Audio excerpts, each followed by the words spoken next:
How do I... Is that what you think? That I make sobriety look easy? Well, I'll tell you now, regardless of how it may look, it's not. It is not easy. It's a lifelong struggle. Are you going through a rough time right now?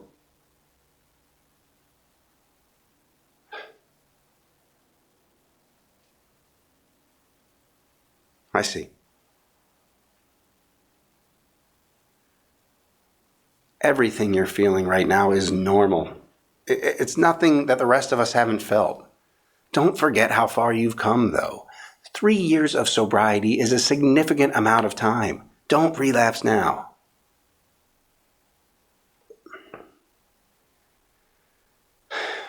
In the beginning, sobriety can feel like a lot of things. Overwhelming, scary, incredibly rewarding. And as time goes on and that initial excitement wears off, this is what happens. Sometimes you question if it's all worth it. If there's something greater for you. What's my purpose?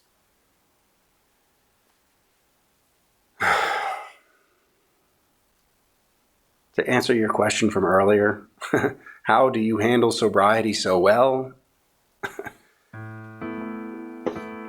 I think when I heard that, it took me back to that place. The days when my mind could only dream of sobriety, of a peace where my head could be silent and the voices of my trauma wouldn't haunt me. The pain of the past would not let me rest. It's a hard rubber ball that got lodged in my chest. I ran from my trauma, but it came for the ride. For wherever I went, it was always inside.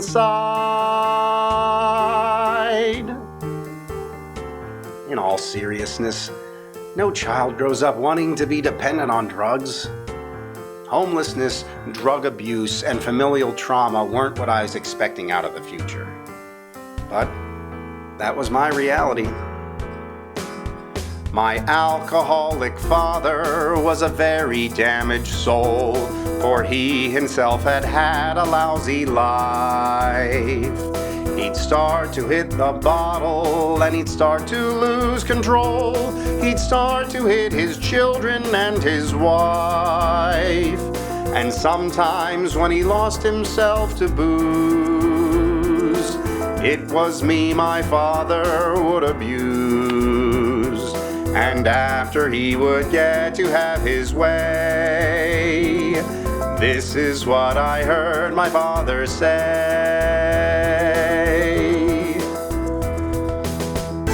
You're no good. You're no good. A worthless piece of dirt that's on my shoe.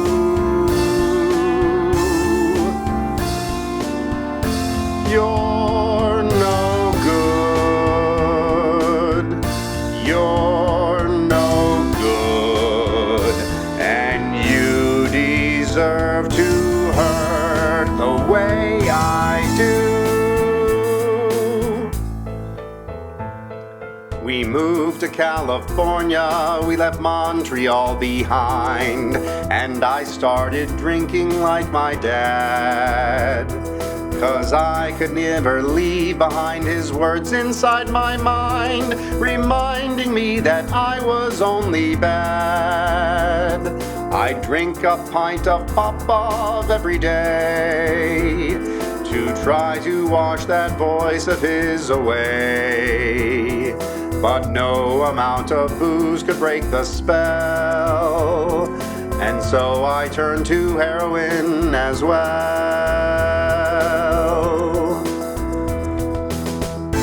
You're no good. You're no good. The saddest words that anyone has said.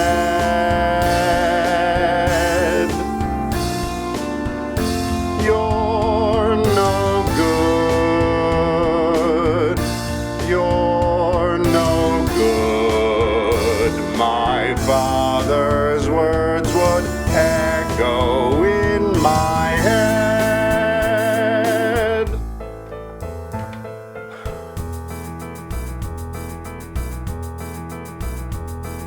It's not that it felt good to me, it wasn't for the kicks.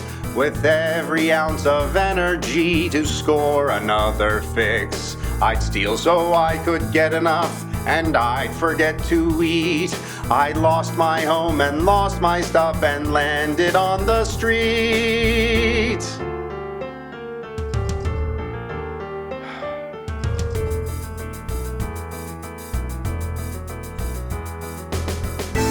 You're no good. You're no good. That worthlessness was all I ever knew. You're no good. You're no good. I made it so my father's words came true. I made it so my father's words came true.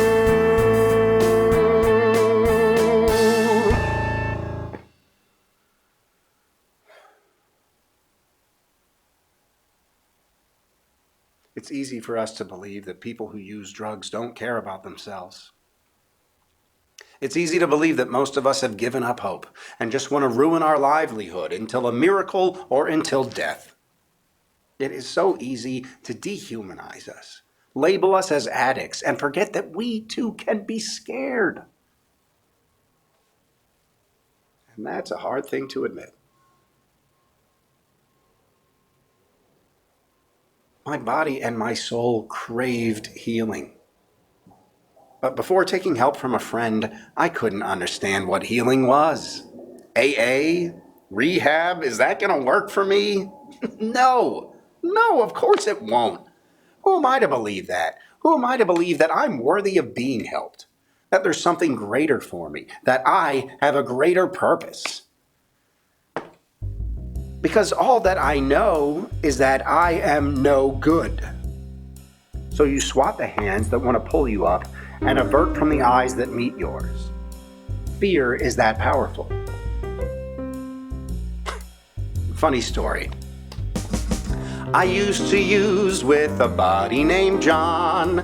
Well, John got sober by accident. He'd heard that the cops couldn't catch you in rehab, and John was on the run, so into rehab he went.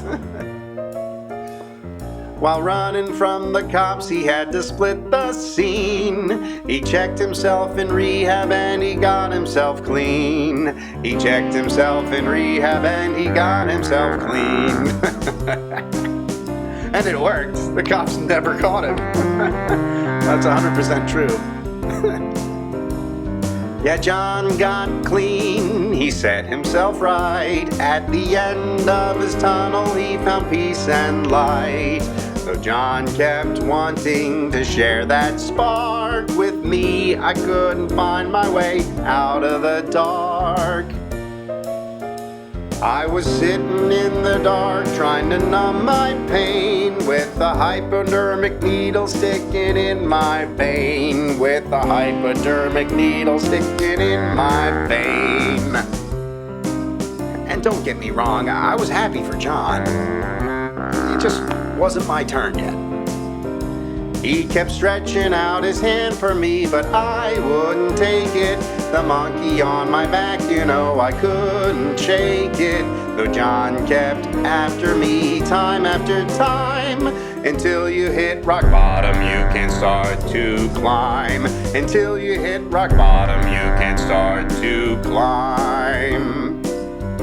At the bottom of my well with my heroin and booze, I finally said, fuck it, I got nothing left to lose. So I made a deal with my friend John that dark December day. If he bought a pint of bourbon for me, I'd go to AA.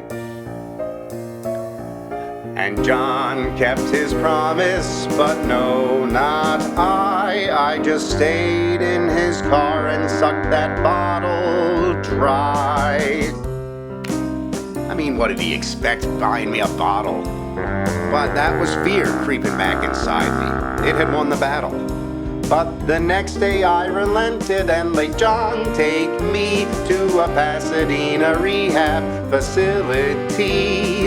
A trash bag full of clothes was all I had to my name, and a life in tatters and a sense of shame. If I kept shooting up, I would have met my end. I had a trash bag full of clothes and one good friend.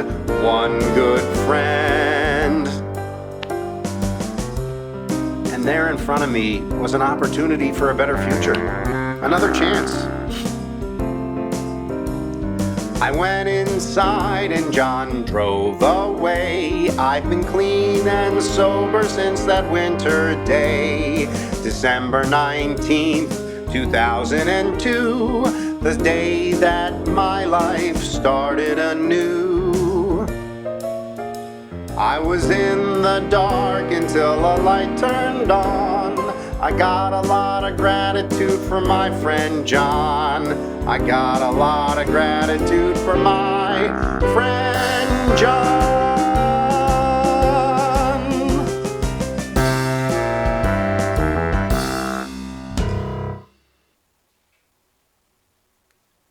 To wake up every day and experience the world is to be cautious that any little thing can remind you of the past. A smell, a color, food. Anything can take me back to that place. But it isn't the amount of years that I've been sober that keeps me grounded. It's the promise that I made to myself, the promise I made to the universe. In the beginning, the universe and God all sounded like a bunch of shit. Complicated, unnecessary. But as I made sense of it for myself, I had to find my own version of God. And some days I'm still not sure what that is. And within that commitment, I promised that if I got sober, I would help others. And I've kept that promise ever since. Once I left rehab, I got a job in the kitchen of Grandview. It was part of this 90-day program they had, but because of fear, I stayed 6 months before I would ever work on getting out of there. And once I did, I started working at Union Station as a housing expert.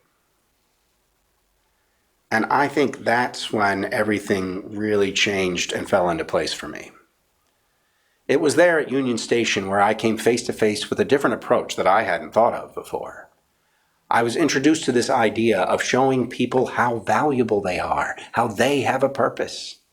And that was the first time I was in a space that prioritized my mental and emotional well-being over solely relying on medication and therapeutic models to address excessive drug usage, mental illness, and homelessness. Everything shifted then. I stayed for about 5 years before I met Molly Lowry, who worked in homeless services and founded Lamp Village. It was the only program in LA that allowed people the ability to reside without any rules or restrictive boundaries. After she died in 2015, I carried on the work that she had started. And from then on, I truly felt the experience of being a human being. Human beings are meant to help other human beings. A cycle. And up until that point, I had only seen myself as someone who had received help rather than given it. I had learned to see me as a very damaged soul who'd fallen in a hole, and that would be my role. A wounded bird, and someone had to bandage up my wing and help me learn to sing and teach me everything. There is no in between if this is how we're seen. The sick ones and the healers, the patients and the nurses, the wounded and their helpers, the addicts and the counselors, it's easy to ignore that we are so much more. So much more than anybody sees when they only look at our disease. Focus on the human being that's there, someone very precious and so rare. This is my priority, creating a community where everyone has got a gift to share.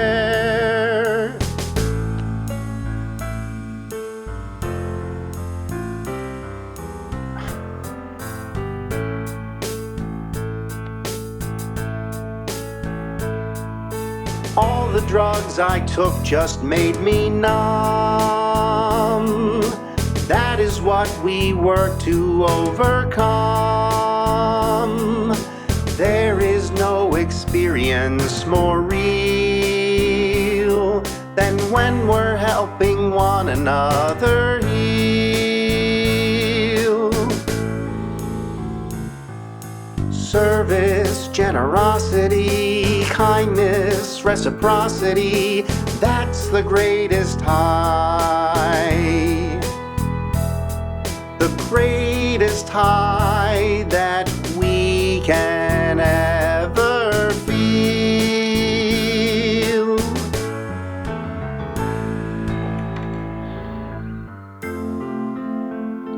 Thank you for trusting in me and being who you are.